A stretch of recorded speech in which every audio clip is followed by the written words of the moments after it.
David, one of the central parts of your work seems to be around the aspects of how we manage, or I guess I could say don't manage ourselves. And you talk about two concepts, control and perspective. What do those mean to you? Well, when I say control, it's not about trying to control your boss or your kids or the weather. I mean, good luck.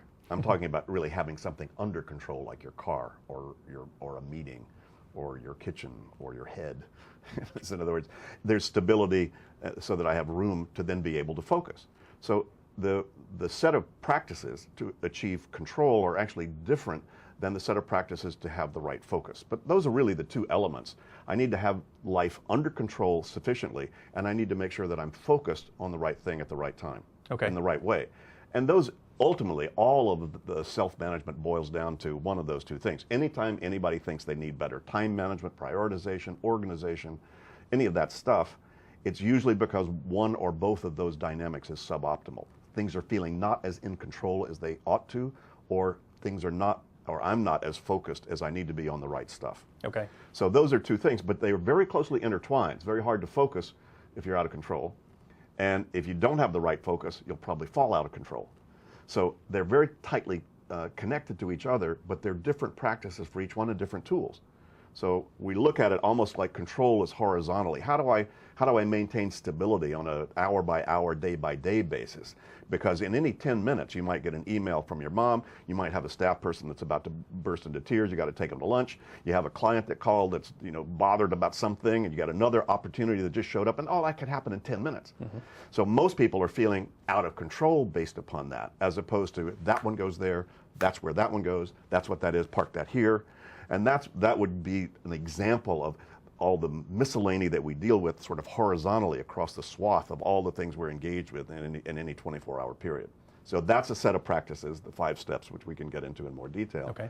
And then you say, okay, once I do that, but am I focused appropriately? And that's where we have what we've identified as the 6 horizons of commitments that you have, all the way from why am I on the planet, your life purpose and your core values, all the way down to the stuff I need to buy at the hardware store, what I need to talk to my life partner about, et cetera.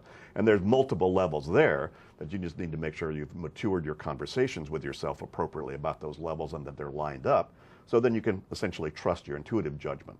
So if you combine those together, that's the sort of master, what I call the master and commander place, where I've got just enough control so that I have then appropriate focus, and I'm not being sort of driven by life. I'm actually in the driver's seat. People who are around me for very long have suggested that I could explain the whole world in a 2x2 matrix, and I think they're probably right. But you've done that with these two concepts of focus and control. When I'm highly focused and in control, master and commander, I'm right. Appropriately dealing with the things that come along. What are the other 3 boxes in that matrix? Yeah, well, if you have no control and no focus, that's your basic victim. You're driven by latest and loudest. You're surviving essentially. Reacting. You're reacting and trying to come up for air. If you can at all. So you're pretty much in survival mode there. If you have high control, meaning, okay, now I need to go get structured or whatever, but you still don't have a focus. Now you're micromanaging. Now you've got too much structure. Now you don't have flexibility. You're too tight. Mm-hmm. It's when collaboration starts to become constipation. And structures become strictures. It's like, because it can be very easy to overstep the control factor. Because out of either fear or whatever.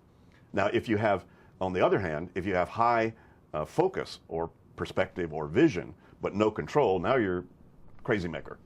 Oh, here could do this. Oh, here's another thing. Oh, and let's go after this, and let's go after that.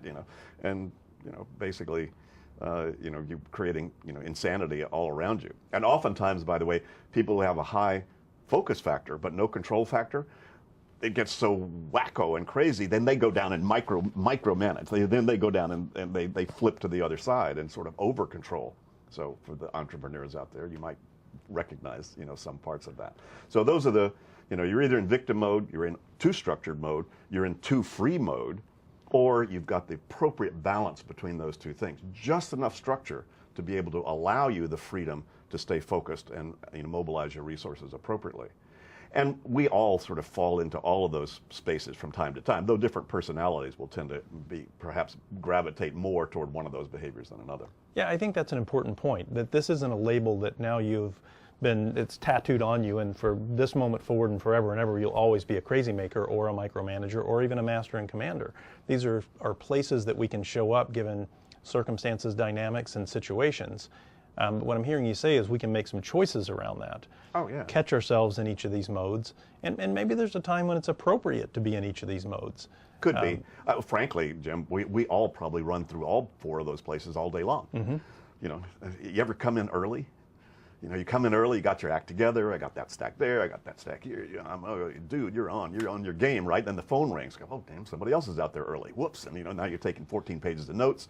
Then somebody walks in. Oh, geez, they got here early too. You know, and you started out in control and focused, and in 3.5 minutes, you don't know how the heck to spend the rest of your day.